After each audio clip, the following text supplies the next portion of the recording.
परमाराध्य दिनेश लोकनाथ स्वामी महाराज चरण कमल अनंत कोटि दंडवत प्रणाम ज्ञापन करुछि। तत्सहित उपस्थित थिबा समस्त वैष्णव वैष्णव मानकर चरण कमल मोर दंडवत प्रणाम।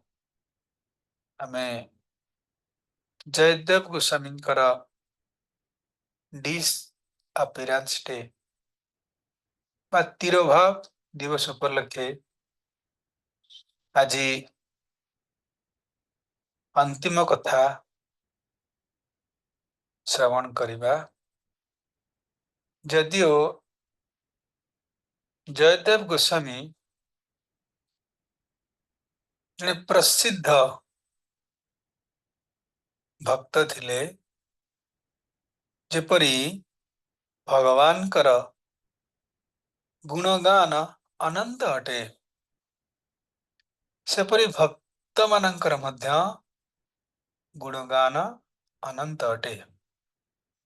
जयदेव गोस्वामी कर गुण मध्य अनंत अटे, आमे वर्णना करि परिबा नाही।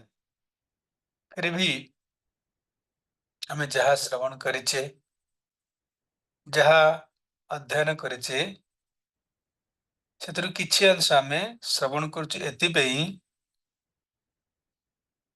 जे भगवान कर कथा भगवान कर भक्त कर कथाटारू भिन्न नुहे, अभिन्न अटे।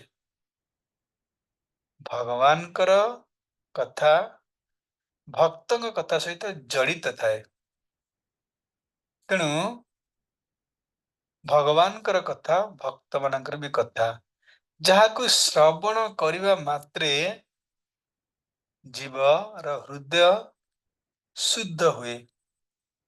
जो सुंदर सुंदर गुण आमे भक्त मानकर श्रवण कले किछि गुण आम हृदय उदित हुए।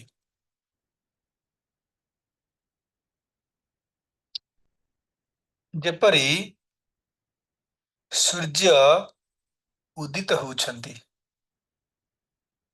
एवं अस्त होई आम मानकर आई को क्षीण करुछंती। क्षीण क्षीण अर्थ हमर आई को हरण कर दूछंती। किंतु जो व्यक्ति एक क्षण माने गोटे क्षण दि भगवान कृष्ण कथा को श्रवण करिथाए, ताहले से क्षण आयु तार हरण होई न थाए, सही क्षण से मृत्युरु मुक्त थाए। तारे जो मने सर्वदा बा मैक्सिमम टाइम भगवान कर कथा को श्रवण करुछंती, सेमाने सेमानकु काल स्पर्श करि पारे नाही।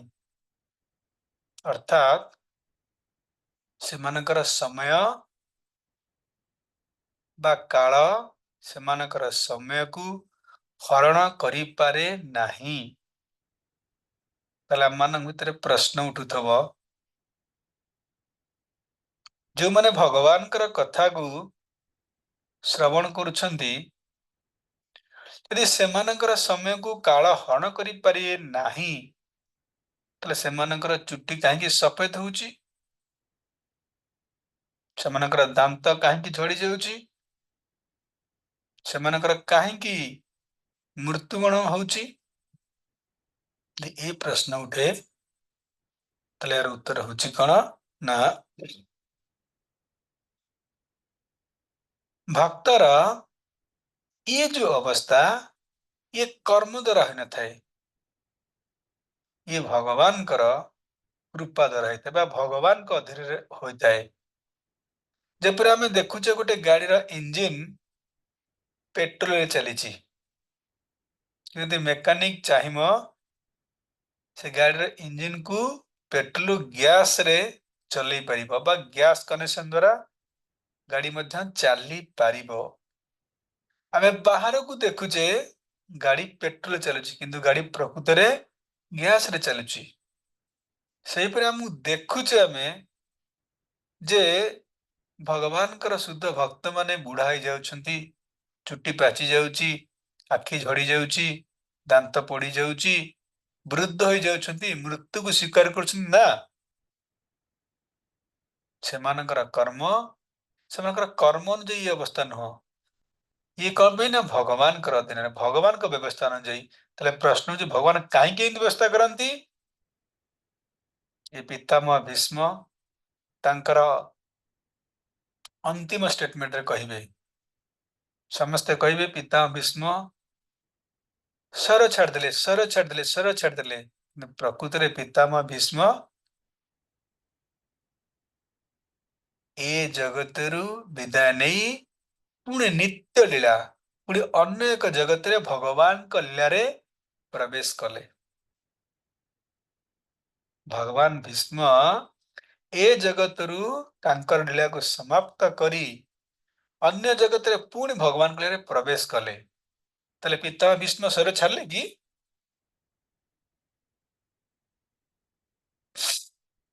सर छाड़ले नहीं सही परी भगवान कर भक्त सर छाड़ती नहीं खाली लोक मान को बुझाई पे ज्ञानी मान को संतुष्ट करने पे से माने ए जगत रे सर छाड़ी पुणी भगवान कर नित्य लीला रे प्रवेश करती अन्य गोटे लीला रे प्रवेश करती भक्त केतेबेले कर्मर अधीन न थांती भगवान का अधीन न थांती कहबार उद्देश्य होची सेपरी जयदेव गोस्वामी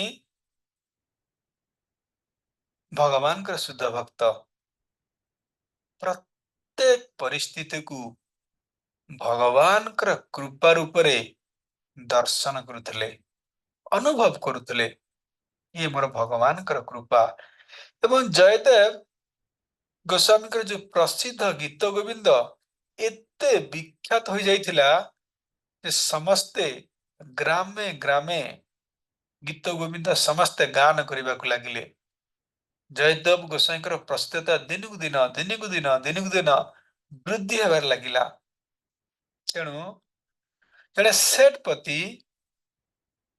जयदेव गोस्वामी को निमंत्रण कले प्रभु जी ओ गोसाई आम घर को आज आसबे कौन पे आम घर सत्संग हम हरिनाम कीर्तन हम तेणु भक्तर आग्रह देखिकी जयदेव गोस्वामी से सेठपति घर गले अनेक दिन तांकर हरिनाम कथा कीर्तन धूमधाम चलला जिते प्रोग्राम सरीला सेठपति जयदेव गोस्वामी अनेक विपुल धन देकी सत सम्मान विदाय कले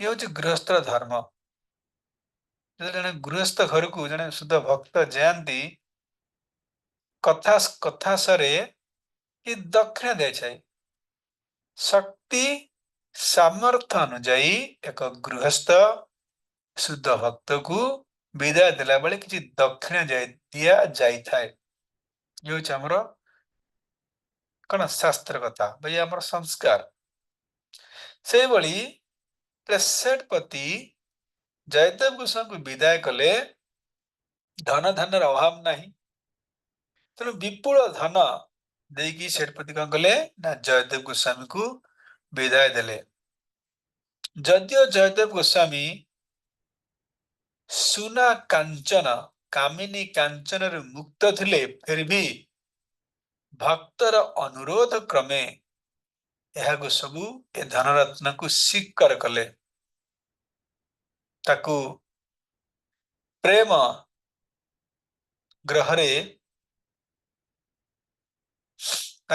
कथा को काटी न पारी जयदेव ताहाकू ग्रहण कले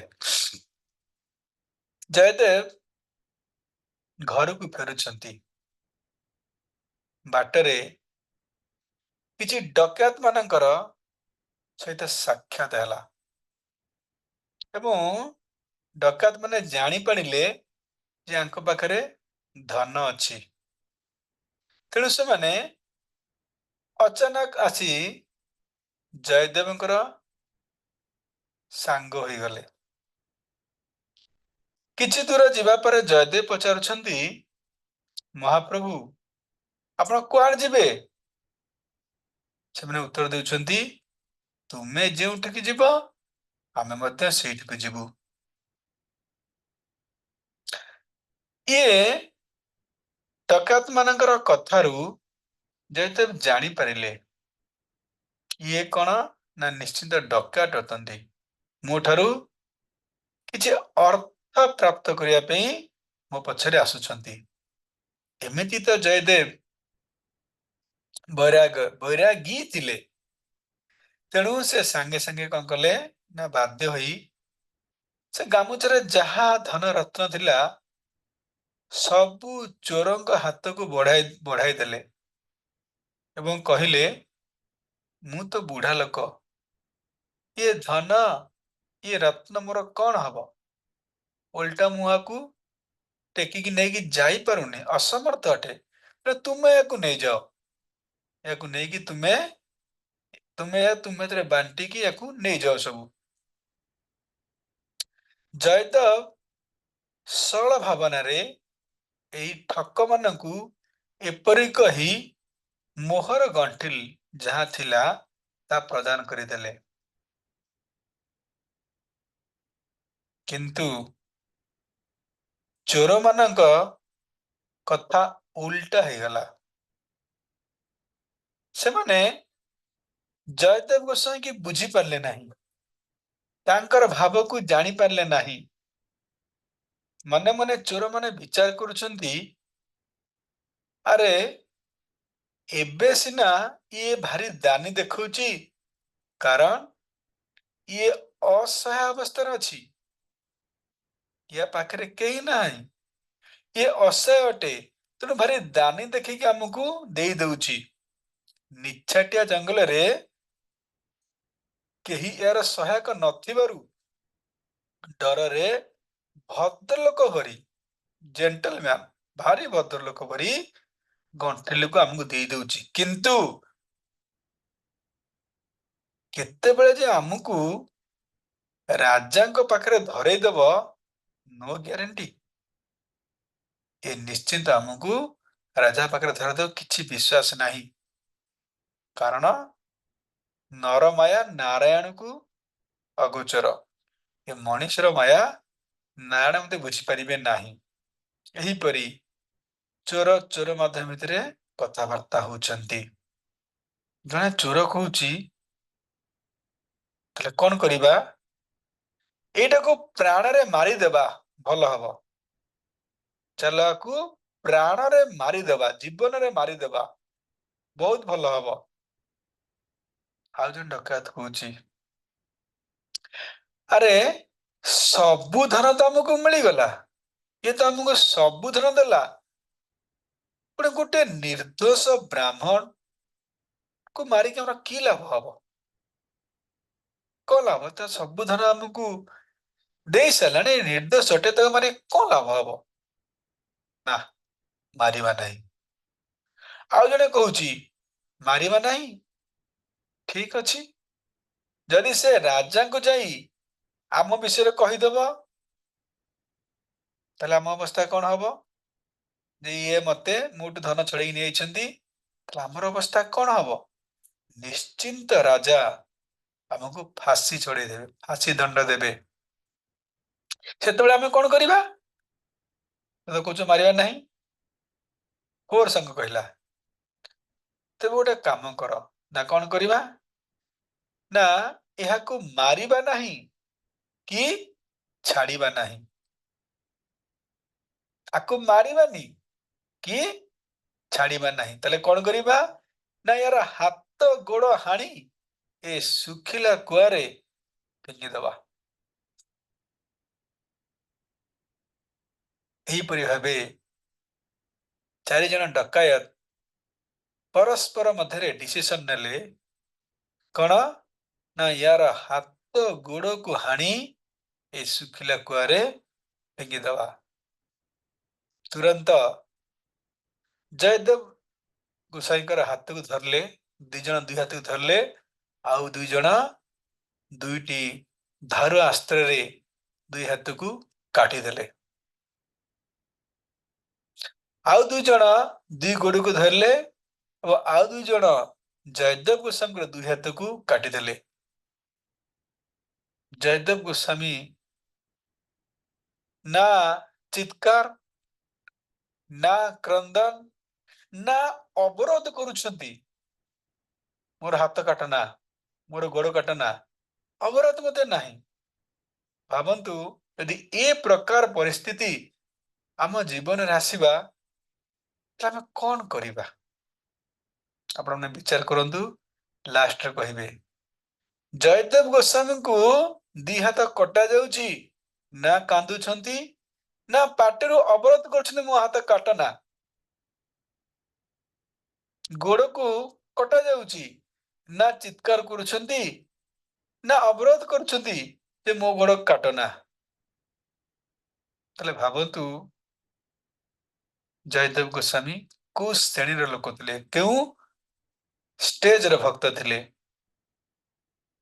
तेणु जयदेव गोस्वामी हाथ गोड़ काटी फिंगी देवा परे एई चारि जण सेमानक मध्यरे ए धन को बांटी कुंटी निज निज घर को फेरी गले।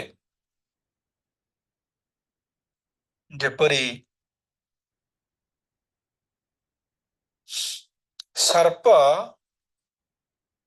पाद तले थाउ बा मुंड उपरे थाउ, से निश्चिंत चोट मारिबो।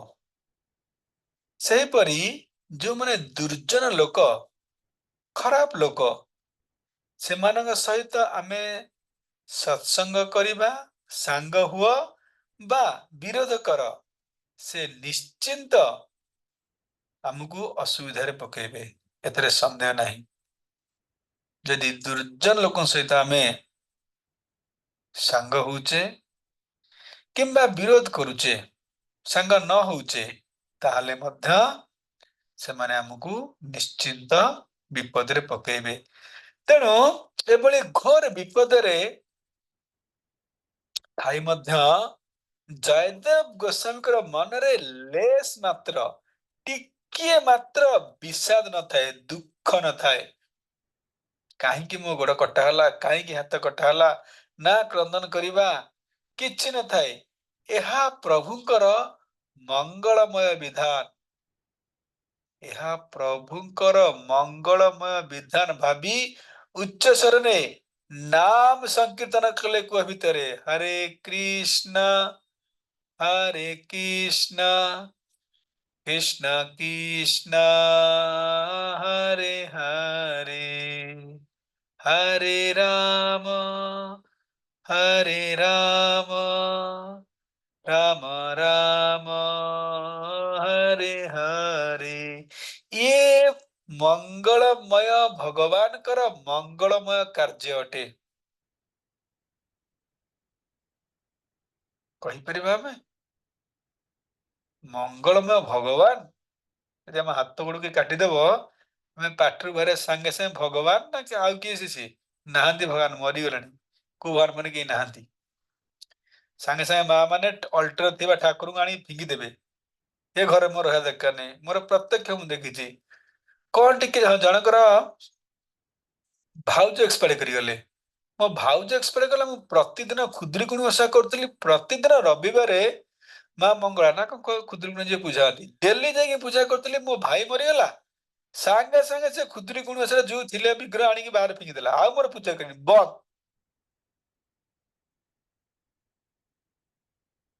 आपण भाबंतु ए परिस्थिति हमर को, ए परिस्थिति हमर कोन आमे करिबा कि जयदेव गोसाई कह हबिले मंगलमय भगवान कर मंगलमय कर्म अटे, ये मंगलमय अटे। अरे जयदेव ये केमती मंगलमय अटे? भगवान पूछने अरे जयदेव ये केमती मंगल, तोर हाथ नहीं गोड़ नहीं, कुरे पड़िच, एते आनंद रे केमती कीर्तन करुच, पुणी कह मंगलमय भगवान, पुणी मंगलमय कार्य, ये केमिति?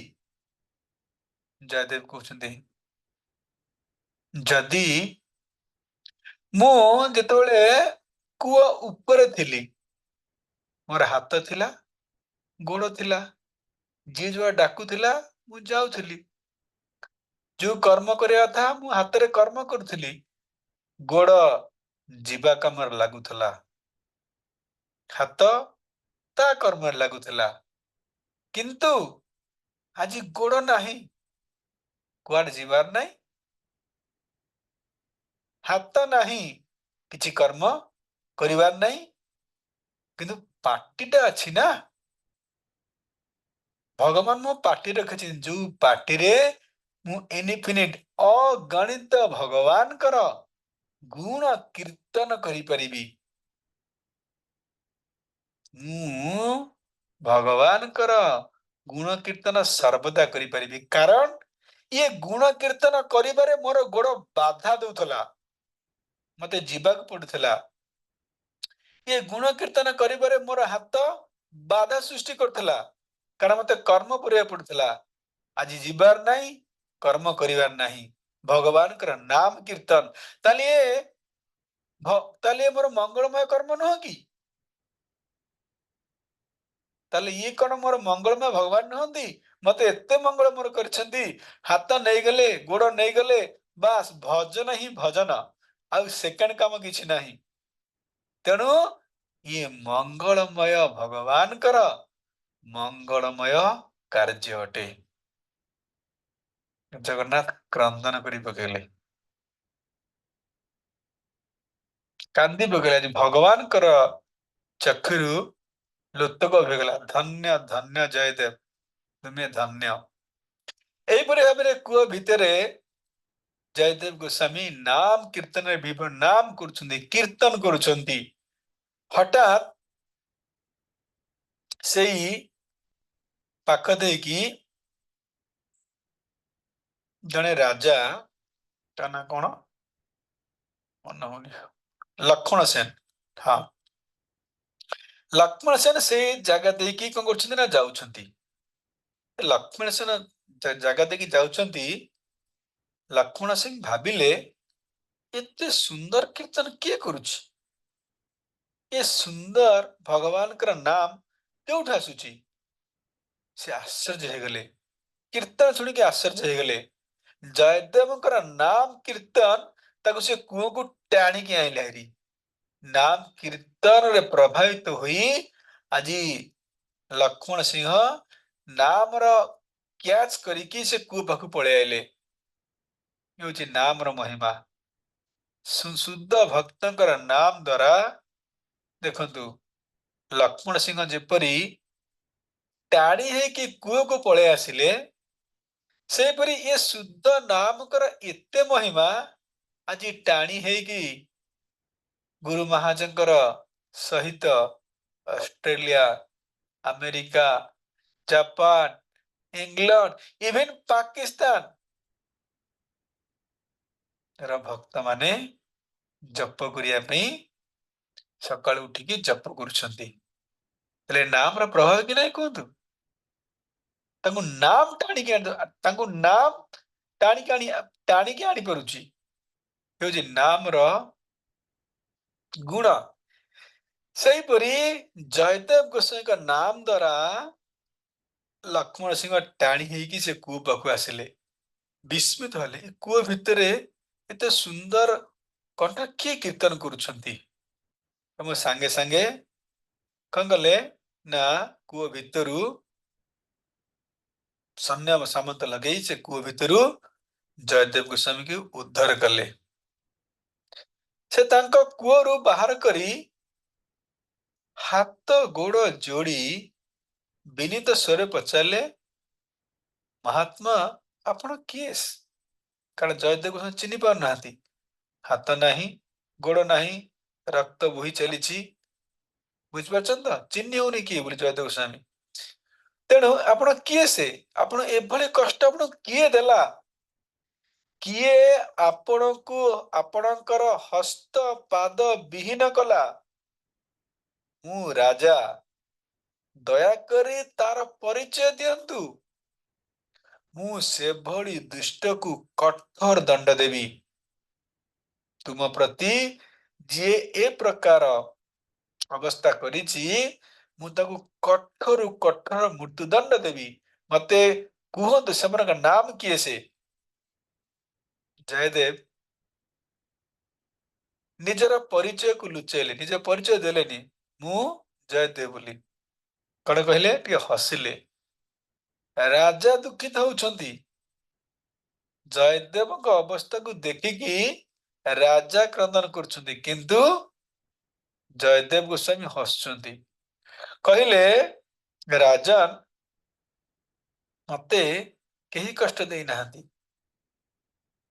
ମତେ କେହି କଷ୍ଟ ଦେଇନାହାନ୍ତି।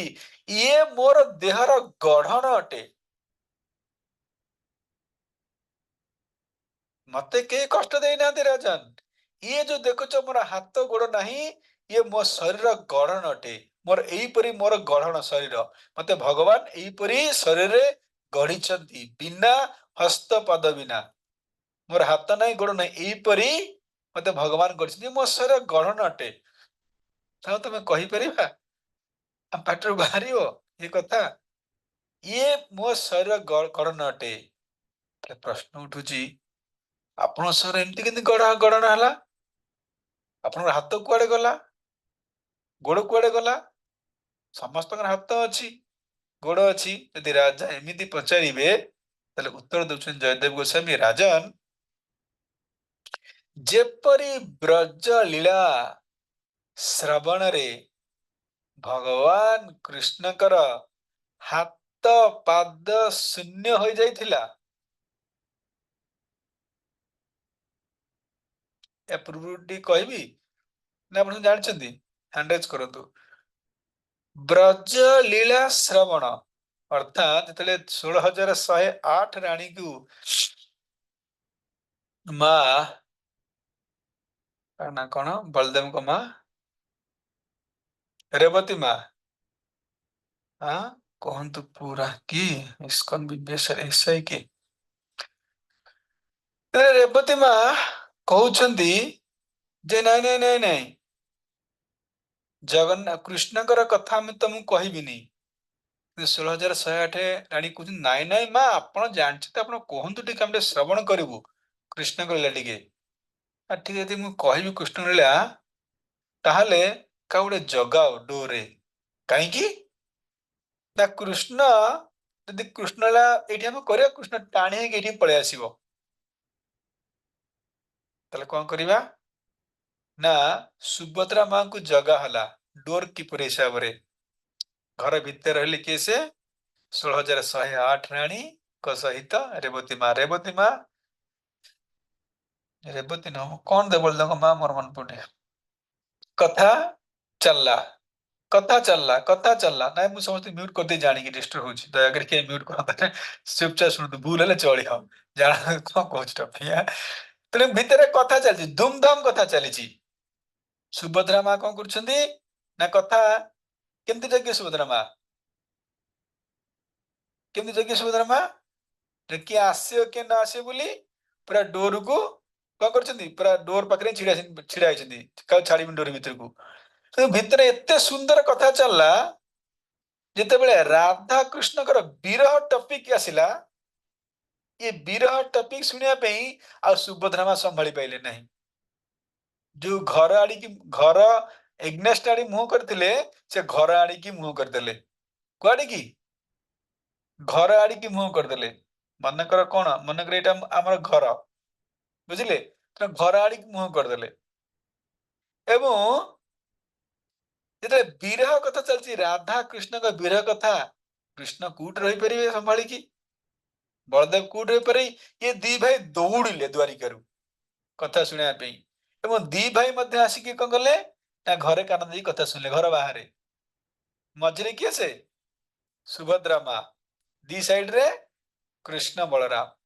କଥା ଚାଲିଛି, କଥା ଶୁଣୁଛନ୍ତି, କୃଷ୍ଣ ଶୁଣୁଛନ୍ତି, ବଳରାମ ଶୁଣୁଛନ୍ତି। ସୁଭଦ୍ରା ମାର ହୋସ ନାହିଁ ଆଉ, ଏ ଭାଇ ଆସି ପହଞ୍ଚିଲାଣି ବୋଲି। ସିଏ ବି ହୋସ ନେଇ କଥା ଶୁଣିଲେ। କଥା ଶୁଣି ଶୁଣି ଇଏ ବିରହ ଟପିକ ଏତେ ସୁନ୍ଦର ବର୍ଣ୍ଣନା କରାହଉଛି। ସେ ବିରହରେ ଜଗନ୍ନାଥଙ୍କର ହାତ କଣ ହେଲାଣି ନା କ୍ରନ୍ଦନ କରିକିରି ସଂକୁଚିତ ହେଇଗଲାଣି, ମାନେ ହାତ ନାହିଁ ଆଉ ପୁରା ଭିତରେ ପଶିଗଲାଣି।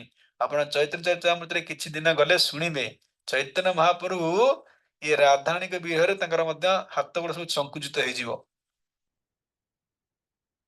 ଆଜି ସେଇ ଅବସ୍ଥା କୃଷ୍ଣଙ୍କର କଣ ହେଲା ନା ରାଧା କୃଷ୍ଣଙ୍କର ବିରହ କଥାକୁ ଶୁଣିକି କୃଷ୍ଣ କଣ କଲେ ନା ହାତ ସଂକୁଚିତ ହେଇଗଲାଣି, ମାନେ ହାତ ଆଉ ନାହିଁ, ଗୋଡ ସଂକୁଚିତ ହେଲାଣି, ଗୋଡ ବି ନାହିଁ। ବଳଦେବଙ୍କର ସେଇ ଅବସ୍ଥା, ହାତ ସଂକୁଚିତ, ଗୋଡ ସଂକୁଚିତ। ଆଉ ଦି ଭାଇଙ୍କ ମଝିରେ କିଏ ରହିଲେ? ସୁଭଦ୍ରା ମା ରହିଗଲେ। ତେଣୁ ତାଙ୍କର ହାତ ଗୋଡ କିଛି ଆଉ ଦେଖାଗଲାନି, ଖାଲି ମୁହଁ ଦେଖାଗଲା। ବୁଝିପାରିଲେ? ଏବଂ ରାଧାକୃଷ୍ଣଙ୍କ ବିରହ କଥାକୁ ଶ୍ରବଣ କରିବା ପାଇଁ କୃଷ୍ଣଙ୍କର ବଡ ବଡ କାନ ହେଇଗଲା, ଚକ୍ଷୁ ବଡ ବଡ ହେଇଗଲା। ହାତ ନାହିଁ, ଗୋଡ ନାହିଁ, ଚକ୍ଷୁ ବଡ ବଡ, କର୍ଣ୍ଣ ବଡ ବଡ। ଜୟ ଜଗନ୍ନାଥ। ସେ ଜଗନ୍ନାଥ ସେଠି ହେଇଗଲେ। ଜୟ ବଳଦେବ, ବଳଦେବ ମଧ୍ୟ ହେଇଗଲେ। ସୁଭଦ୍ରା ମା, ଜଗନ୍ନାଥ ବଳଦେବଙ୍କ ମଝିରେ ସୁଭଦ୍ରା ମା ରହିଗଲେ। ଇଏ ହେଉଛନ୍ତି ଜଗନ୍ନାଥ ବଳଦେବ ସୁଭଦ୍ରା। ରାଧା ରାଣୀଙ୍କର ବିରହ ରୂପ ହେଲେ ଜଗନ୍ନାଥ। ଆମେ ଜଗନ୍ନାଥ ଦର୍ଶନ କରୁଛେ, ଇଏ କୃଷ୍ଣଙ୍କର ଯୋଉ ସ୍ୱରୂପ, ଇଏ କୋଉ ସ୍ୱରୂପ? ରାଧାଣୀଙ୍କର ବିରହ ରୂପ। ରାଧାଣୀଙ୍କ ବିରହରେ ଜଗନ୍ନାଥଙ୍କର, କୃଷ୍ଣଙ୍କର ଯୋଉ ବିରହ ରୂପଟା ହଉଛି ଜଗନ୍ନାଥ ରୂପ। ସେଥିପାଇଁ ଜଗନ୍ନାଥ ଭାରି କୃପାଳୁ, କାରଣ ବିରହ ରୂପରେ ଅଛନ୍ତି ନା, ଯିଏ ଯାହା କହେ କୃପା କରିଦେବେ। ସେଥିପାଇଁ ଏଇ ବିରହ ରୂପକୁ କଣ କଲେ ନା ନାରଦ ମୁନି ଦେଖିଲେ। ଦେଖି ପ୍ରଧାନ କଲେ, ପ୍ରଭୁ ପ୍ରଭୁ ଇଏ କି ରୂପ ଆପଣଙ୍କର, ଇଏ କି ରୂପ ଆପଣଙ୍କର, ମତେ ଟିକେ ଦର୍ଶନ ଦିଅନ୍ତୁ, ମୁଁ ଦର୍ଶନ ଦିଅନ୍ତୁ। କୃଷ୍ଣ କହିଲେ ନା, ଏ ରୂପ ତମେ ଦର୍ଶନ କରିପାରିବ ନାହିଁ। ନା ନା ପ୍ରଭୁ ମୁଁ ଦର୍ଶନ କରିବି। ନା ନା ଦର୍ଶନ କରିପାରିବ ନାହିଁ। ନା ତାହେଲେ କୃପା କରନ୍ତୁ, ମୁଁ କେବେ ଦର୍ଶନ କରିବି? ନା ମୁଁ କଳି ଯୁଗରେ ନୀଳାଚଳ ପର୍ବତ ଉପରେ ଏ କଳି ଯୁଗର ଲୋକଙ୍କୁ ଉଦ୍ଧାର କରିବା ପାଇଁ ଜଗନ୍ନାଥ ବଳଦେବ ସୁଭଦ୍ରା ଉପରେ ଆମେ ଆବିର୍ଭୂତ ହବୁ, ସେ ସମୟରେ ତୁମେ ଦର୍ଶନ କରିବ। ତେଣୁ ଜଗନ୍ନାଥ ବଳଦେବ ସୁଭଦ୍ରା ଦର୍ଶନ କରୁଛନ୍ତି, ଇଏ କୃଷ୍ଣ ବଳରାମ ଏବଂ ମା ସୁଭଦ୍ରା ଅଟନ୍ତି। ତେଣୁ ସେଇ କଥା ଆଜି ଜୟଦେବ ଗୋସ୍ୱାମୀ ଉତ୍ତର ଦଉଛନ୍ତି କଣ ନା ବ୍ରଜଲୀଳାର ଶ୍ରବଣରେ, ବ୍ରଜଲୀଳା ଶ୍ରବଣ କରୁଥିଲେ ନା କିଏ? ସେ କୃଷ୍ଣ। ବ୍ରଜଲୀଳା ଶ୍ରବଣରେ ଯେପରି କୃଷ୍ଣଙ୍କର ହସ୍ତ ପାଦ ଶୂନ୍ୟ ହୋଇଯାଇଥିଲା ଏବଂ ଦାରୁ ବ୍ରହ୍ମ ରୂପରେ କଳିଯୁଗୀୟ ଜୀବକୁ ଉଦ୍ଧାର କରୁଛନ୍ତି ଜଗନ୍ନାଥଙ୍କ ରୂପରେ, ବାସ୍ ଜୟଦେବଙ୍କ ରୂପ ଆଜି ଠିକ ସେଇଆ ହୋଇଯାଇଛି। ତାହେଲେ ଭଗବାନଙ୍କର ମଙ୍ଗଳ ନୁହଁ, ମଙ୍ଗଳମୟ ଭଗବାନଙ୍କର ମଙ୍ଗଳମୟ କାର୍ଯ୍ୟ। କିଏ କହୁଛନ୍ତି? ଜୟଦେବ ଗୋସ୍ୱାମୀ। ଇଏ ହଉଛି ମୋର ମଙ୍ଗଳମୟ, ଭଗବାନଙ୍କର ମଙ୍ଗଳମୟ କାର୍ଯ୍ୟ। ଦ୍ୱିତୀୟ କଥା ହେଲା, ଜୟଦେବ କହୁଛନ୍ତି, ଜୟଦେବ ଭଲ ଭାବରେ ଜାଣିଥିଲେ ଯେ ଇଏ ଜଗତରେ ଭଗବାନ ଥାଉ ଥାଉ, ମୋର ଜଗନ୍ନାଥ ଥାଉ ଥାଉ କେହି ମତେ ଆଉ ଦୁଃଖ ଦେଇପାରିବେ ନାହିଁ। ଇଏ ଜଗତରେ ଭଗବାନ ଥାଉ ଥାଉ କେହି କାହାକୁ ଦୁଃଖ ଦେବାକୁ ସକ୍ଷମ ହୋଇପାରିବେ ନାହିଁ। ସବୁ କିଛି ଏ ମଙ୍ଗଳମୟ ଭଗବାନଙ୍କର ବିଧାନ ଅଟେ। ତେଣୁ ମୋର ଜଗନ୍ନାଥ ଥାଉ ଥାଉ, ମୋର ମଙ୍ଗଳମୟ ଭଗବାନ ଥାଉ ଥାଉ ମତେ କିଏ ଜଗତରେ ଦୁଃଖ ଦେଇପାରିବ ନା, ଇଏ ସବୁ ମୋର ମଙ୍ଗଳମୟ ଭଗବାନଙ୍କର ମଙ୍ଗଳମୟ କାର୍ଯ୍ୟ।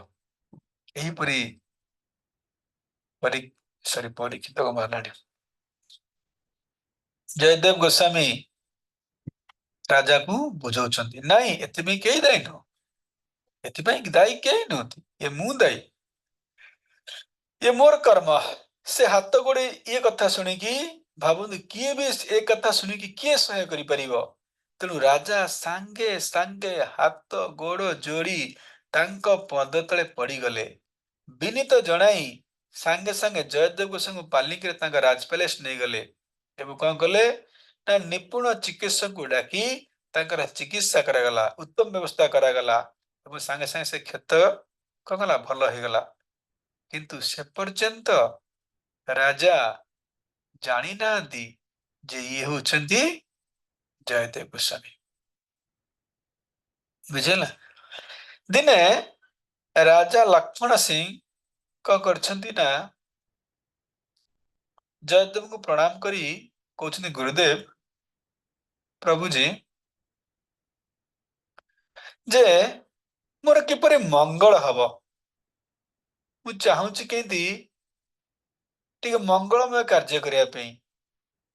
ये प्रश्नर उत्तर जयदेव गोस्वामी चौची तुम यदि चाहूच प्रकृति रे मंगलमय कार्य करिया पई ताहले तुमे कौन कर ना प्रतिदिन दान कर दक्षिणा दियो भगवान को सुंदर सुंदर प्रसाद अर्पित करी समस्त की प्रसाद वितरण कर ये कर्म कर। ये कथा राजा लक्ष्मण सेन को हृदय रे स्पर्श कला। राजा अभाव किसी नहीं सांगे सांगे कौन कले ना जयदेव गोस्वामी कहउछंती जेपरी संतान सेवा कले पितामाता जेपरी ता उपरे प्रसन्न हुअंती। मन करे ना हमर आज्ञा माता जी छुआ को मन करे मुना सेवा करी ताले आज्ञा माता जी कोन प्रसन्न करिया पड़ियो से ऑटोमेटिक मोर प्रसन्न हे जिवे हेसर न ऑटोमेटिक जणे हे जिवो। जेपरी पितामाता संतान सेवा कले तापरे प्रसन्न होइथांती सेपरी साधु मानकर सेवा कले भगवान प्रसन्न होइथांती। तेणु आमनकर कर्तव्य आमे सर्वदा साधु मानकर सेवा करिया दरकार। साधु बा भक्त मानकर से पूजनीय अटे तो सेवा करिया दरकार कारण साधु मानक सेवा द्वारा भगवान प्रसन्न होइथांती। आज सेया हेची जयदेवଙ୍କ वचन रे राजा लक्ष्मण सिंह कौन कले ना साधु सेवा रे मन प्राण को ढाली देले अर्ण वस्त्र द्वारा से साधु संत मानकु यथाचित सम्मान करिबार लागिले। कौन से साधु संत तांको द्वाररु प्रसाद सेवन बिना फेरंती नाही। तांको साधु सेवार ख्याति कहला मलय पवन बली धीरे धीरे द्रुत गति रे व्यापीबाकु लागिला। लोकमानक मुखरु राजांकर साधु सेवा निष्ठा कथा सुनी ए ठक माने मध्य एहार सुजोग उठिया पे चेष्टा कले ए जो डकैत माने। तेणु ए चार जन जो डकैत कौन कले ना सुंदर कंठीमाल सुंदर तिलक एवं कौन कले ना श्वेत वस्त्र को धारण करी राजा का नगर आसी पहुंची गले। हरे कृष्ण पहुंचले राजा का नगर आसी पहुंच गले।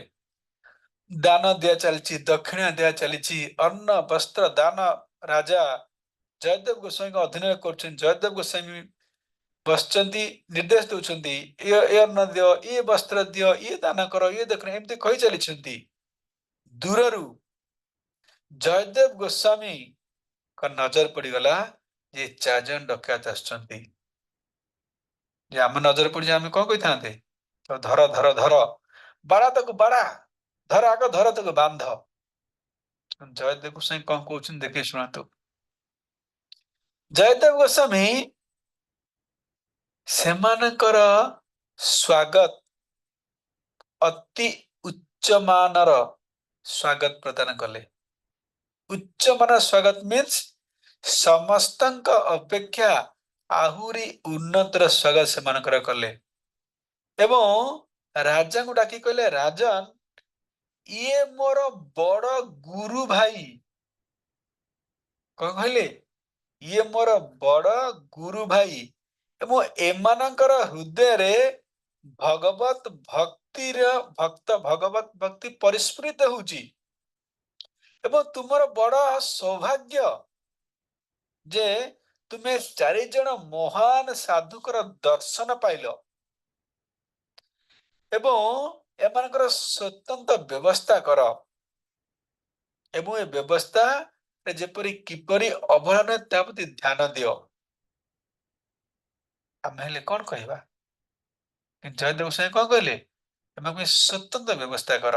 ଏମାନଙ୍କ ସ୍ୱତନ୍ତ୍ର ତାଙ୍କ ମାନ ସମ୍ମାନ ଦିଅ। କାରଣ ଇଏ ମାନେ ହଉଛନ୍ତି ମୋର ବଡ ଗୁରୁ ଭାଇ। କାରଣ ଯେପରି ଜଣେ ରଙ୍ଗୀନ ଚଷମା ପିନ୍ଧିଲେ ଏ ଜଗତ ରଙ୍ଗୀନ ଦେଖାଯାଇଥାଏ। ସେହିପରି ଜୟଦେବ ଗୋସ୍ୱାମୀ ଭକ୍ତିର ଚଷମା ପିନ୍ଧିଥିଲେ, ଭକ୍ତି ରୂପୀ ଚଷମା ପିନ୍ଧିଥିଲେ। ତେଣୁ ଜୟଦେବ ଗୋସ୍ୱାମୀକୁ ସମସ୍ତେ ଚୋର, ଡକାୟତ, ଖଣ୍ଟ ମଧ୍ୟ ଉତ୍ତମ ଭକ୍ତ ରୂପରେ ଦେଖାଯାଉଥିଲେ। ଏ ସ୍ୱର୍ଣ୍ଣ ମାନେ ରେଣୁମା ପିନ୍ଧିଥିଲେ ନାଲି ଚଷମା, ତାଙ୍କୁ କଣ ଦେଖାଯିବ? ବ୍ଲୁ ଦେଖାଯିବ, ନାଲି ଦେଖାଯିବ, କାରଣ ଚଷମା ନାଲି ପିନ୍ଧିଛନ୍ତି ନା। ସେହିପରି ଜୟଦେବ ଗୋସ୍ୱାମୀ କି ଚଷମା ପିନ୍ଧିଥିଲେ? ଭକ୍ତି ଚଷମା। ତେଣୁ କଣ ଦେଖାଯିବ? ଚୋର, ଡକାୟତ ମଧ୍ୟ ଭକ୍ତ ରୂପରେ ଦେଖୁଥିଲେ। ଭକ୍ତ ବୋଲି ଜାଣିଥିଲେ, ସେ ଜାଣିଥିଲେ ଚୋର ଫିର ବି ଭକ୍ତ ରୂପରେ, ନା ନା ସେ ଭଗବାନଙ୍କର ଭକ୍ତ। ଇଏ ହଉଛି ସାଧୁ ମାନଙ୍କର ଚକ୍ଷୁ, ଭକ୍ତ ମାନଙ୍କର ଚକ୍ଷୁ। ତେଣୁ ରାଜାଙ୍କୁ ନିର୍ଦ୍ଦେଶ ଦଉଛନ୍ତି ତୁମେ ୟାଙ୍କର ସ୍ପେଶାଲ ସେବା କର, ସ୍ପେଶାଲ ଦାନ ଦକ୍ଷିଣା ଦିଅ। ତେଣୁ ରାଜା ନତମସ୍ତକ ହୋଇ କଣ କଲେ ନା ତତ୍କ୍ଷଣାତ୍ ଜୟଦେବଙ୍କର ଆଜ୍ଞାକୁ ଶିରଧାର୍ଯ୍ୟ କଲେ ଏବଂ ଠକମାନେ ଜୟଦେବ ଗୋସ୍ୱାମୀଙ୍କୁ ମଧ୍ୟ ଭଲ ଭାବେ ଚିହ୍ନି ସାରିଥିଲେ। ଠକମାନେ ମଧ୍ୟ ଜାଣିଗଲେଣି ଯେ ଇଏ ହଉଛନ୍ତି ଜୟଦେବ ଗୋସ୍ୱାମୀ। ତେଣୁ ସେମାନଙ୍କ ମଧ୍ୟରେ ପୁଣି ସନ୍ଦେହ ସୃଷ୍ଟି ହେଉଛି। ଆରେ ଏତେ ସ୍ୱାଗତ, ଆରେ ଏତେ ଧନ ରତ୍ନ ପ୍ରଦାନ କରୁଛନ୍ତି, ଏତେ ସ୍ୱାଗତ, ଆରେ ଭାଇ ୟା ପଛରେ କୌଣସି ଷଡ଼ଯନ୍ତ୍ର ନାହିଁ ତ? ୟା ପଛରେ କିଛି ଷଡ଼ଯନ୍ତ୍ର ନାହିଁ ତ? ଆରେ ଭାଇ ରାଜାଙ୍କ ହାତରେ ଇଏ ଆମକୁ ଦଣ୍ଡ ଦେବନି ତ? ଆମକୁ ମାରିବନି ତ? ମାରିଦେବନି ତ? ଏଇପରି ସେମାନଙ୍କ ମନରେ ସନ୍ଦେହ ସୃଷ୍ଟି ହେଉଛି। ତେଣୁ ସେ ଯଥାଶୀଘ୍ର ଚାହୁଁଛନ୍ତି ରାଜ ପ୍ୟାଲେସରୁ ଛାଡିକି ପଳେଇ ଯିବା ପାଇଁ। ମାତ୍ର ଜୟଦେବ ତାଙ୍କୁ ଯିବା ପାଇଁ ମନା କରୁଛନ୍ତି, ନାଇଁ ରୁହ, ଆଜି ରୁହ, କାଲି ରୁହ, ଗୋଟେ ଦିନ ରଖିବା ପାଇଁ ତାଙ୍କୁ ରିକ୍ୱେଷ୍ଟ କରୁଛନ୍ତି। କିନ୍ତୁ ଏମାନେ ଜିଦ୍ ଧରିବାରୁ ଜୟଦେବ ଗୋସ୍ୱାମୀ କହିଲେ ଠିକ ଅଛି ରାଜନ, ଏମାନଙ୍କର ଏମାନଙ୍କ ଏମାନଙ୍କର ରାଜସ୍ୱ ବୈଭବ ବୁଣି ରହିଥିବା ରାଜାଙ୍କ ପକ୍ଷରେ ଇଏ ହଉଛି ଦୁର୍ଲଭ ଦର୍ଶନ। ଇଏ ସାଧୁ ହଉଛନ୍ତି ଆପଣଙ୍କର ଦୁର୍ଲଭ ଦର୍ଶନ। ତେଣୁ ତୁମେ ଯେତେ ଖୁସି କରିବାକୁ ଚାହୁଁଛ, ମତେ ଯେତେ ଖୁସି କରିବାକୁ ଚାହୁଁଛ, ତମେ ସେତେ ଏମାନଙ୍କୁ ଧନ ରତ୍ନ ଦେଇ ସନ୍ତୁଷ୍ଟ କର। ଯଦି ମତେ ଚାହୁଁଛ ସମ୍ପୂର୍ଣ୍ଣ ରୂପରେ ସନ୍ତୁଷ୍ଟ କରିବା ପାଇଁ, ତାହେଲେ ଏମାନଙ୍କୁ ଧନ ରତ୍ନ ଦେଇ ସନ୍ତୁଷ୍ଟ କର। ସେ ଭକ୍ତି ସହକାରେ ଛଦ୍ମବେଶୀ ସାଧୁଙ୍କୁ ସମ୍ମାନିତ କରି ରାଜା କଣ କଲେ ନା ଅନେକ ଧନ ରତ୍ନ ଦେଇ ସେ 4 ଜଣଙ୍କୁ ସେମାନଙ୍କ ଆଶ୍ରମ ପର୍ଯ୍ୟନ୍ତ ଛାଡିବାର ବ୍ୟବସ୍ଥା କଲେ। ସେମାନଙ୍କ ସହିତ ସେମାନଙ୍କର ସୈନ୍ୟ ସାମନ୍ତ ପଠେଇଲେ, କିପରି ସେ ଚୋରମାନେ ପୁରା ସେଫ୍ଟି ଭାବରେ, ନିରାପଦ ଭାବରେ ତାଙ୍କ ଘରକୁ ଯାଇପାରିବେ। ରାଜା ଏ ମଧ୍ୟ ବ୍ୟବସ୍ଥା କରିଦେଲେ। ଆଜି ବିପୁଳ ଧନ ରତ୍ନ ସୈତ୍ୟ ସୈନ୍ୟ ସାମନ୍ତ ମଧ୍ୟ ଦେଇ ଏଇ 4 ଜଣ ଚୋର ଯାଉଛନ୍ତି, ତାଙ୍କର ଗୃହକୁ ଯାଉଛନ୍ତି। ଏଇ ଯୋଉ ଛଦ୍ମବେଶୀ ଠକ ମନେ ମନେ ସବୁ ହସି ଚାଲିଛନ୍ତି। ବାଟରେ ଗୋଟେ ଗଛ ପଡିଲା, ସେ ଗଛ ମୂଳେ ସୈନିକ ମାନେ ଏବଂ ଏଇ ଯୋଉ ଚୋର 4 ଜଣ ଚୋର କଣ ନା ବିଶ୍ରାମ ନେଲେ। ଏଇ ବିଶ୍ରାମ ନେବା ସମୟରେ ଏଇ ସୈନିକ ମାନଙ୍କର ଯୋଉ ମୁଖ୍ୟ ଯିଏ ଥିଲା, ସେ ପଚାରିଲା हे महात्मा, ଆଜି ଯାଏ ଆମର ଆଖି ଆପଣ ଭଳି ଏ ସନ୍ଥକୁ ଦେଖିବାର ସୁଯୋଗ ପାଇନଥିଲା। ଆମ ରାଜବାଟୀକୁ ପ୍ରତିଦିନ ସାଧୁ ସନ୍ଥମାନେ ଆସୁଛନ୍ତି ଏବଂ ଆମ ମଣିମା ଜୟଦେବ ଗୋସ୍ୱାମୀଙ୍କର ଆଜ୍ଞା ମାନି ବିପୁଳ ଧନ ରତ୍ନ ସମସ୍ତଙ୍କୁ ଦାନ କରୁଛନ୍ତି। କିନ୍ତୁ କିନ୍ତୁ ଆପଣଙ୍କ ଭଳିଆ ଯୋଉ ଧନ ରତ୍ନ ବା ଆପଣଙ୍କ ଭଳିଆ ଯୋଉ ଭଳିଆ ସେବା କରାଗଲା, ଇଏ ଅତି ଆଶ୍ଚର୍ଯ୍ୟଜନକ ଅଟେ। ଆମେ ଆଜି ପର୍ଯ୍ୟନ୍ତ ଦେଖିନୁ। ଏତେ ସ୍ନେହ, ଏତେ ସୌନ୍ଦର୍ଯ୍ୟ ଆପଣଙ୍କ ପ୍ରତି କାହିଁକି? ତାଙ୍କ ସହିତ ମାନେ ଜୟଦେବ ଗୋସ୍ୱାମୀ ସହିତ ଆପଣଙ୍କର କି ସମ୍ବନ୍ଧ ରହିଛି? ଏବଂ ଏହାର ରହସ୍ୟ ଜାଣିବାକୁ ଆମ ମନ ବ୍ୟାକୁଳ ହେଉଛି। ଯଦି ଆମେମାନେ ଶୁଣିବା ପାଇଁ ଯୋଗ୍ୟ ମହାତ୍ମା, ତା ଦୟାକରି ଆପଣ କହିପାରିବେ। ଏପରି ସୈନିକ ମାନଙ୍କର ମୁଖ୍ୟ ଚୋରମାନଙ୍କୁ ଠକ ଛଦ୍ମ ବେଶ ଧରି ସାଧୁକୁ ପଚାରୁଛନ୍ତି। ଠକମାନେ ପ୍ରକୃତ ସତ କଥାକୁ ଲୁଚେଇବା ଛଳରେ କହିଲେ ଏହାର ରହସ୍ୟ ଅତ୍ୟନ୍ତ ଦୃଢ ଅଟେ। କଣ ନା, ତୁମେ କାହା ଆଗରେ କହିବନି ତ? କାହା ଆଗରେ କହିବ ନାହିଁ, ତାହେଲେ ମୁଁ କହିବି। କଣ କୁହନ୍ତୁ, ଆମେ କାହା ଆଗରେ କହିବୁନି? ନା, ବହୁ ଦିନର କଥା, ବହୁତ ପୂର୍ବର କଥା, ତୁମ ଗୋସାଇଁ ଜୟଦେବ ଗୋସାଇଁ ଏବଂ ଆମ୍ଭେମାନେ ଜଣେ ରାଜାଙ୍କ ପାଖରେ ଚାକିରି କରିଥିଲୁ। ଆମେ 4 ଜଣ ଏବଂ ତମ ଯୋଉ ଗୋସାଇଁ, ଆମେ ଗୋଟେ ରାଜାଙ୍କ ପାଖରେ ଚାକିରି କରିଥିଲୁ ଏବଂ ଆମ ଭିତରେ ପରସ୍ପର ସ୍ନେହ ସହାନୁଭୂତି ଅତୁଟ ପ୍ରେମ ଭାବନା ଥିଲା। ପୁରା ସ୍ନେହ, ଅତୁଟ ସ୍ନେହ ଥିଲା। ଏବଂ ଦୈବ ଯୋଗରୁ ତୁମ ଗୋସାଇଁ କଣ କଲା, ଗୋଟେ ବଡ ଅପରାଧ କରିଥିଲେ, ଯାହା ଫଳରେ ରାଜାଙ୍କର କ୍ରୋଧ ସୀମା ଲଙ୍ଘନ କରିଗଲା। ରାଜା ରାଗିଗଲେ ଏବଂ ରାଗିକି ନିର୍ଦ୍ଦେଶ ଦେଲେ, କିଛି ବିଚାର ନ କରି ହଠାତ୍ ରାଜା ଏ ଗୋସାଇଙ୍କର ମୃତ୍ୟୁଦଣ୍ଡ ଆଦେଶ ଦେଲେ। ଏବଂ ଏଇ ମୃତ୍ୟୁଦଣ୍ଡ ଆଦେଶ କଣ କଲେ ନା, ଏଇ ଜୟଦେବ ଗୋସାଇଙ୍କୁ ମାରିବା ପାଇଁ ଆମ ମାନଙ୍କୁ ନିଯୁକ୍ତ କରାଗଲା।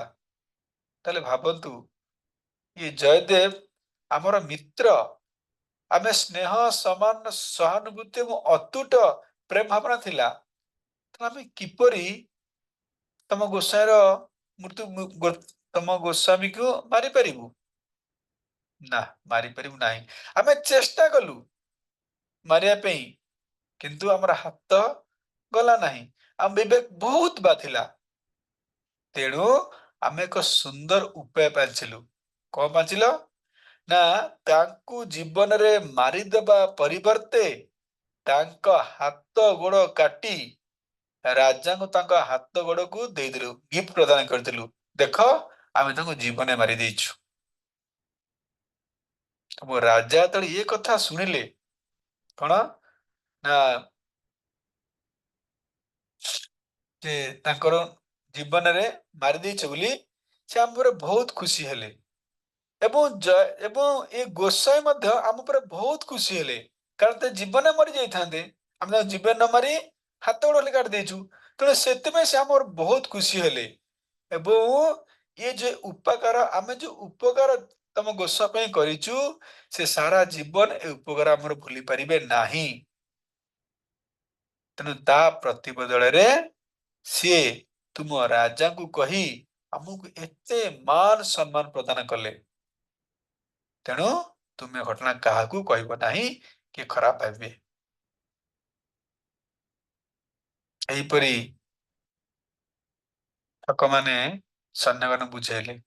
ରାଜା ତାଙ୍କୁ ମୃତ୍ୟୁଦଣ୍ଡ ଦେଇଥିଲେ, କିନ୍ତୁ ଆମେ ତାଙ୍କର ଉପକାର କଲୁ। ତାଙ୍କ ଜୀବନରେ ନ ମାରି ହାତ ଗୋଡ କାଟି ରାଜାଙ୍କୁ ଗିଫ୍ଟ କରିଦେଲୁ। ରାଜା ଖୁସି ହେଲେ। ଇଏ ଉପକାର ବଦଳରେ ଆଜି ତୁମ ଗୋସାଇଁ ଆମକୁ ଅନେକ ଧନ ରତ୍ନ ବିପୁଳ ପ୍ରଦାନ କରୁଛନ୍ତି। ଦେଖନ୍ତୁ, ଭକ୍ତ ଜୟଦେବଙ୍କ ପ୍ରତି ସାଧୁ ବେଶଧାରୀ କୃତଜ୍ଞ ଠକମାନଙ୍କର ଏପରି ମିଥ୍ୟା ଲାଞ୍ଛନାକୁ ସର୍ବସହା ପୃଥିବୀ ବା ଧରିତ୍ରୀ ମା ଆଉ ସହି ପାରିଲେ ନାହିଁ। ସର୍ବସହା ମାନେ କଣ? ପୃଥିବୀ ମାଙ୍କ ଭଳିଆ କାହାର ଏତେ ସହ୍ୟ କରିବା ଶକ୍ତି ନାହିଁ। ସର୍ବସହା କୁହାଯାଉଛି ସେ ସବୁ କିଛି ସହିପାରିବେ, ଯେତେ ଅନ୍ୟାୟ ହେଉ ସବୁ କିଛି ସହିପାରିବେ। କିନ୍ତୁ ଏ ଜୟଦେବଙ୍କର ପ୍ରତି ବା ଭକ୍ତ ପ୍ରତି ଏତେ ମିଥ୍ୟା ଲାଞ୍ଛନାକୁ ଏ ସର୍ବସହା ପୃଥିବୀ ମା ଧରିତ୍ରୀ ମା ଆଉ ସହ୍ୟ କରିପାରିଲେ ନାହିଁ। ତତ୍କ୍ଷଣାତ୍ ପୃଥିବୀ ଫାଟିଗଲା ଏବଂ ଠକମାନେ ପାତାଳଗାମୀ ହୋଇ ପ୍ରାଣ ହରାଇଲେ। ତେଣୁ ପୃଥିବୀ ମାଙ୍କର ଏଭଳି ଲୋକମାନଙ୍କର ବଞ୍ଚିବାକୁ ଶ୍ରେଷ୍ଠ ମନେ କଲେ ନାହିଁ।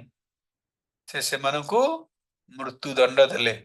ଏକଥା କିଏ ଦେଖୁଥାନ୍ତି? ସୈନିକ ମାନେ ଦେଖୁଥାନ୍ତି। ତେଣୁ ସୈନିକ ମାନେ ଏ ଘଟଣା ଦେଖି ଭାବିଲେ ଯେ ଆରେ ଆରେ ଇଏ ବୋଧେ କିଛି ସିଦ୍ଧ ପୁରୁଷ, ନିଶ୍ଚିତ ରୂପେ, କାରଣ ଆମ୍ଭ ମାନଙ୍କୁ ଦର୍ଶନ ଦେଇ ଇଏ ବୋଧେ ପାତାଳପୁରକୁ ପଳେଇଲେ। ତେଣୁ ସେମାନେ ଆଉ କାଳ ବିଳମ୍ବ ଲେଟ୍ ନକରି ଆସି ରାଜାଙ୍କ ନିକଟରେ ଏ ସମସ୍ତ ଘଟଣା ସବୁ ବନେଇଲେ। ରାଜା ମଧ୍ୟ ବିସ୍ମୟ ହେଇଗଲେ। ତେଣୁ ରାଜା ମଧ୍ୟ ସୈନ୍ୟ ସାମନ୍ତ ସହିତ ଜୟଦେବ ଗୋସ୍ୱାମୀ ପାଖକୁ ଆସିଲେ। ସମସ୍ତେ ମନ ଏବଂ ତଦନ୍ତ ଜାଣିବାକୁ ଖୁବ ଉତ୍ସୁକ ହେଉଥାଏ ଏବଂ ରାଜା ମଧ୍ୟ ହାତ ଗୋଡ଼ ଯୋଡ଼ି ଗୋସାଇଙ୍କୁ ଏସବୁ ବୃତ୍ତାନ୍ତ ଜଣାଇଲେ ଏବଂ ପ୍ରକୃତରେ କଣ ରହସ୍ୟ ବୁଝିବା ପାଇଁ ଇଚ୍ଛା ପ୍ରକାଶ କଲେ। ଦେଖନ୍ତୁ, ସାଧୁଙ୍କର ମୃତ୍ୟୁ ସମାଚାର ପାଇବା କ୍ଷଣି ଯେତେବେଳେ ଜାଣିଲେ ଯେ ସେ ଯୋଉ ଠକ ସାଧୁ ବେଶ ଧରି ଠକଙ୍କର ମୃତ୍ୟୁ ହୋଇଯାଇଛି, ଜୟଦେବଙ୍କ ଆଖିରୁ ଧାର ଧାର ଅଶ୍ରୁ ବୋହିବାକୁ ଲାଗିଲା। ଅଶ୍ରୁଧାରରେ ପ୍ରବଳ ଭାବରେ ତାଙ୍କର ଦୃଷ୍ଟି ଶକ୍ତି ଅବରୋଧ ହେଇଗଲା। ଏତେ ଅଶ୍ରୁ ବହୁଛି, କଣ୍ଟିନ୍ୟୁସଲି ଅଶ୍ରୁ ବୋହିବାର ଲାଗିଲା ଯେ ସେ କିଛି ଦେଖିପାରିଲେ ନାହିଁ। ସେ ଅତି ବ୍ୟାକୁଳ ଚିତ୍ତରେ କଣ କଲେ, ତାର ଅଶ୍ରୁଧାରା ହାତରେ ପୋଛିବା ପାଇଁ ଚେଷ୍ଟା କଲେ। ଅତି ବ୍ୟାକୁଳ ଚିତ୍ତରେ ଅଶ୍ରୁକୁ ପୋଛିବା ପାଇଁ ଚେଷ୍ଟା କରୁଛନ୍ତି, ସାଙ୍ଗେ ସାଙ୍ଗେ ତାଙ୍କର ହାତ ଗୋଡ଼ କଅଁଳି ଆସିଲା। ସାଙ୍ଗେ ସାଙ୍ଗେ ଜୟଦେବ ଗୋସ୍ୱାମୀଙ୍କର ହାତ ଗୋଡ଼ କଣ କଅଁଳି ଆସିଲା। ଚେଷ୍ଟା କରୁଛନ୍ତି ଅଶ୍ରୁକୁ ପୋଛିବା ପାଇଁ, ହାତ ନାହିଁ, ପାଦ ନାହିଁ, କିନ୍ତୁ ହାତ ଗୋଡ଼ ସାଙ୍ଗେ ସାଙ୍ଗେ କଅଁଳି ଗଲା। ଏ ସିନ୍ ମହାରାଜ ଦେଖିକି ଆଶ୍ଚର୍ଯ୍ୟ। ଏ ସାଧୁ ବେଶରେ କିଏ ଆସିଥିଲେ କି? ପୁଣି ଆପଣଙ୍କର ଏ ହଠାତ୍ ହାତ ଗୋଡ଼ କେମିତି କଅଁଳି ଗଲା? ଆପଣ ପାଇଁ, ସେମାନଙ୍କ ପାଇଁ ଆପଣ ଏତେ ବ୍ୟତୀତ କାହିଁକି? କାହିଁ କ୍ରନ୍ଦନ କରୁଥିଲେ? ଏ କି ବିଚିତ୍ର ଲୀଳା! ସେମାନେ ଭୂଇଁ ଭିତରେ କୁଆଡେ ଉଭେଇ ଗଲେ? ଦୟାକରି ଆମକୁ ବୃତ୍ତାନ୍ତ କୁହନ୍ତୁ। ସେମାନେ ଭୂଇଁ ଭିତରେ କୁଆଡେ ଉଭେଇ ଗଲେ? ଆପଣ ତାଙ୍କ ପାଇଁ କାହିଁ କ୍ରନ୍ଦନ କରୁଛନ୍ତି? ଆପଣଙ୍କର ହାତ ଗୋଡ଼ ମନକୁ କଅଁଳି ଗଲା? ଏ ସବୁ ଆଶ୍ଚର୍ଯ୍ୟ ଜିନିଷ ଦେଖିକି ରାଜା କଣ କରୁଛନ୍ତି ନା ପଚାରୁଛନ୍ତି, ଇଏ ମତେ ବୃତ୍ତାନ୍ତ ଟିକେ ସବୁ କୁହନ୍ତୁ ଗୁରୁଦେବ। ଇଏ ଶୁଣି ଜୟଦେବ ଗୋସ୍ୱାମୀ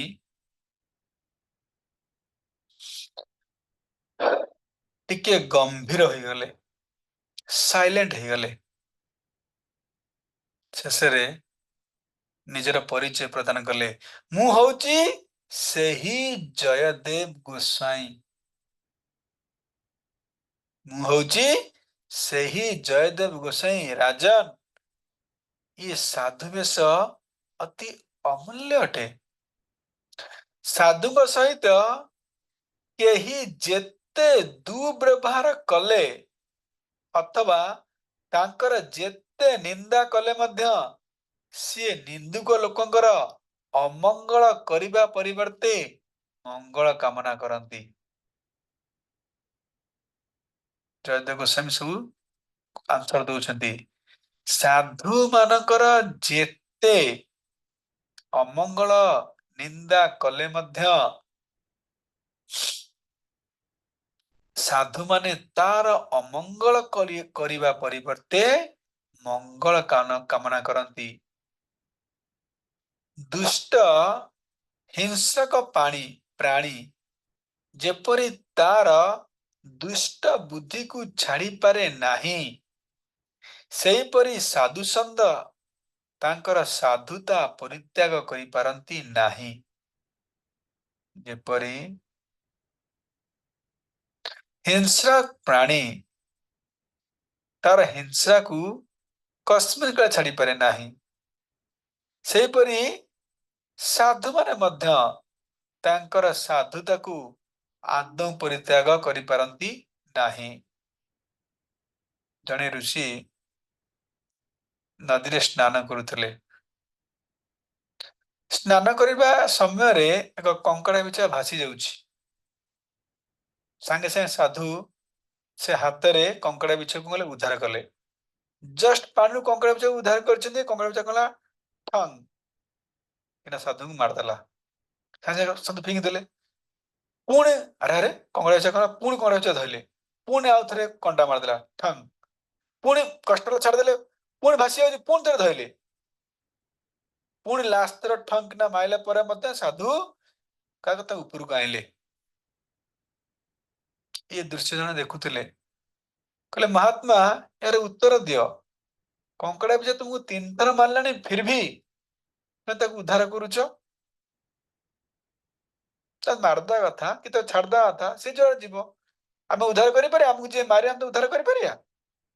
ଉଦ୍ଧାର କରିବା ନାହିଁ। କିନ୍ତୁ ସାଧୁ କଙ୍କଡା ବିଛା ମାରିଲେ ପରେ ମଧ୍ୟ ତାଙ୍କୁ ଉଦ୍ଧାର କରୁଛନ୍ତି। ସାଧୁ ମହାତ୍ମା ସେ କଥା କହୁଛନ୍ତି, କଙ୍କଡା ବିଛାର ଲକ୍ଷଣ କଣ? ସେ ମାରିବ, ତାର ଲକ୍ଷଣ। କିନ୍ତୁ ସାଧୁର ଲକ୍ଷଣ କଣ? ସେ ଉଦ୍ଧାର କରିବ।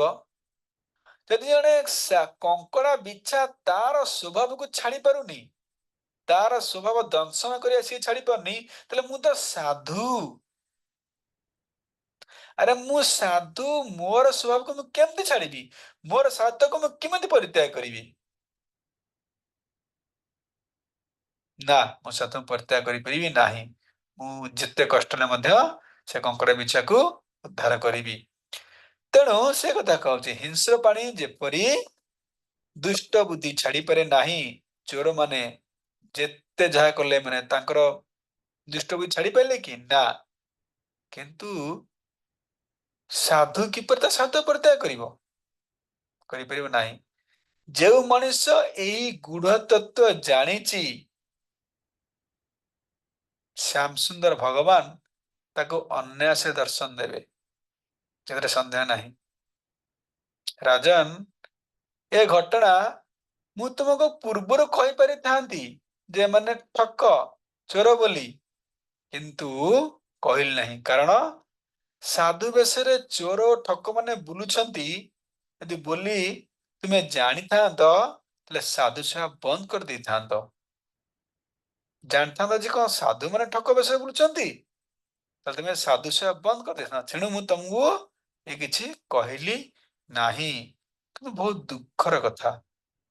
କଣ ଗୁରୁଦେବ ଦୁଃଖ? ତା ବହୁତ ଦୁଃଖର କଥା ହଉଛି ଯେ ଭଗବାନ ବହୁତ କୃପାଳୁ ଅଟନ୍ତି, ବହୁତ ଦୟାଳୁ ଅଟନ୍ତି। ସେ ସମସ୍ତଙ୍କୁ ଆଶ୍ରୟ, ସମସ୍ତଙ୍କୁ ସାଧୁକୁ ଆଶ୍ରୟ ଦଉଛନ୍ତି, ଚୋରକୁ ଆଶ୍ରୟ ଦଉଛନ୍ତି, ଠକକୁ ଆଶ୍ରୟ ଦଉଛନ୍ତି ଏବଂ ସାଧୁ ସନ୍ଥ ମହାତ୍ମା ମାନଙ୍କୁ ଆଶ୍ରୟ ଦଉଛନ୍ତି। ସମସ୍ତଙ୍କୁ ଭଗବାନ ଆଶ୍ରୟ ଦଉଛନ୍ତି। କିନ୍ତୁ ବହୁତ ଦୁଃଖର କଥା ଯେ ମୁଁ ମୋ ସାଧୁ ବେଶରେ ଏ ସାଧୁତାକୁ ରକ୍ଷା କରିପାରିଲେ ନାହିଁ।